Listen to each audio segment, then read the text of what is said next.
ప్రయోజనాలు ఎన్నెన్నో. పచ్చిమిర్చిలో క్యాలరీలు శూన్యం. అయినా క్యాలరీకు మించిన శక్తి పచ్చిమిర్చిని తినడం ద్వారా లభిస్తుంది. ఫుడ్ స్పైసీగా ఉండడం కోసమే పచ్చిమిర్చి ఉపయోగపడుతుందని అనుకుంటాం. కానీ పచ్చిమిరపకాయలతో కలిగే లాభాలు తెలిస్తే దాని ఘాటును మర్చిపోయి ఇష్టంగా లాగించేస్తారు. సాధారణంగా మిరపకాయ అంటే చాలా మంది భయపడిపోతారు. కారంగా ఉంటుంది, తినలేమంటూ వంటలో వాడినా సరే తినేటప్పుడు తీసి పక్కన పడేస్తుంటారు.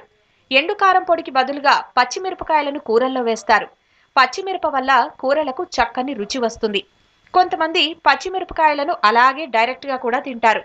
కొందరు మజ్జిగలో వీటిని ఆరగిస్తారు. అయితే నిజానికి పచ్చిమిరపకాయలు కారంగా ఉన్నప్పటికీ వాటిని రోజువారీ ఆహారంలో తీసుకోవడం వల్ల మనకు అనేక లాభాలు కలుగుతాయి. అవేంటో తెలుసుకుందాం.